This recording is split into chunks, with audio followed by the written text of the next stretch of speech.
वालेकुम जी, welcome to MTR diaries. आज था आपके भाई का सेमिनार, जैसा कि मैंने कल की वीडियो में बताया था।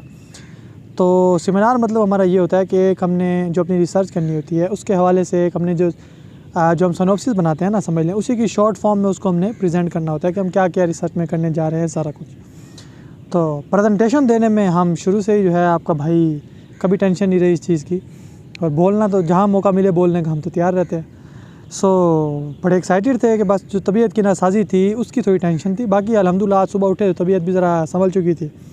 आपका भाई बड़ा एक्साइटेड था कि यार बड़े मज़े का सेमिनार देंगे, ऐसे जो है ना बेजा बेजा करा देनी है।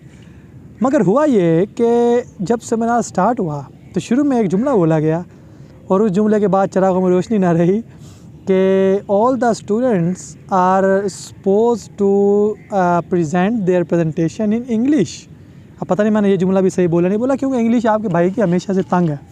वो है ना अनवर मसूद साहब का कि फ़ेल होने को भी एक मजमून होना चाहिए। खैर उन्होंने तो मेरे कल रियाजी के हवाले से बात की थी या पता नहीं अंग्रेज़ी के हवाले से। खैर हमारी इतनी बुरी तो नहीं है, लेकिन जहाँ पे बोलने का मामला आता है ना तो जी वहाँ पे हमारे जो है ना फरिश्तों के पर जलते हैं।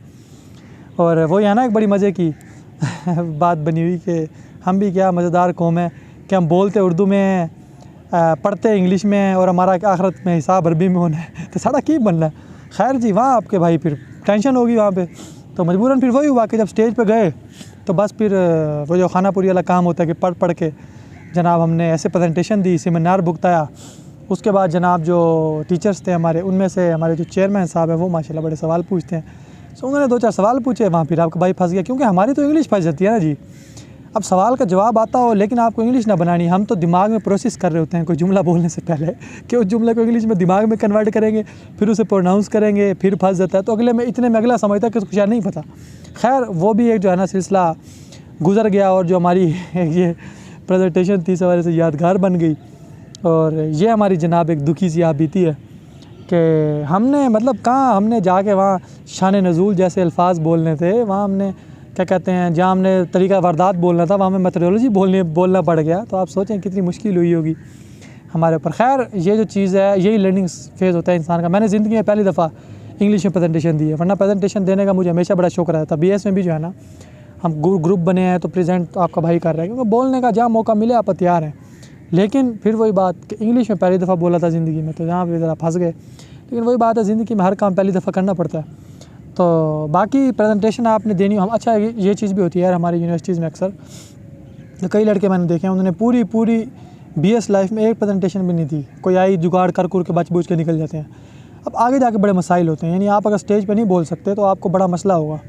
उस स्टेज पे बोलने का जो वैसे ही डर है, वो जो फेयर है, आपको पता है कि मौत से भी ज़्यादा, मतलब आप इमेजिन करें कि मौत से भी ज़्यादा डर इंसान को स्टेज पे बोलने का होता है। ये बाकायदा रिसर्च से बात साबित हुई है।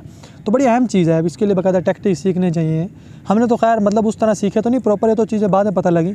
लेकिन चूँकि शुरू से एक ज़रा मुझे स्टेज पे आने का ज़रा शौक था, तो मैं इसलिए मेरा कम से कम जो है ना कॉन्फिडेंस बना हुआ था। फिर thanks to our forestry department BZU कि उन्होंने इतने मौके फ़राहम किए कि हम तो फिर फर जो है ना चप्पड़। लेकिन वही बात कि उसी कॉन्फिडेंस से आज गए थे स्टेज पे, लेकिन आज थोड़ा सा ज़रा सिनेरियो एक मिनट में वक्त बदल दिया, जज्बात बदल दिए। तो खैर आप जब भी स्टेज पे जाएं तो स्टेज पे जाके ना पहले 1 से 1.5 मिनट अहम होता है। अगर उसमें आपने अपना कॉन्फिडेंस बहाल कर लिया, आपके जो है ना रगों में सही खून गुजरने लग गया, तो बस फिर आप जो है ना फाड़ देते हैं स्टेज को। तो वो जो पहला अहम टाइम होता है ना, उसमें आपने कोशिश करनी है कि वो जुमले बोलें जिन पे आप टोटली कॉन्फिडेंट हो। नॉर्मली कोशिश करें पहले मैं तारुफ में ही गुजार दें, तमीद बांधने में 1-1.5 मिनट, क्योंकि 1-1.5 मिनट के बाद फिर आप नहीं पकड़े जाते।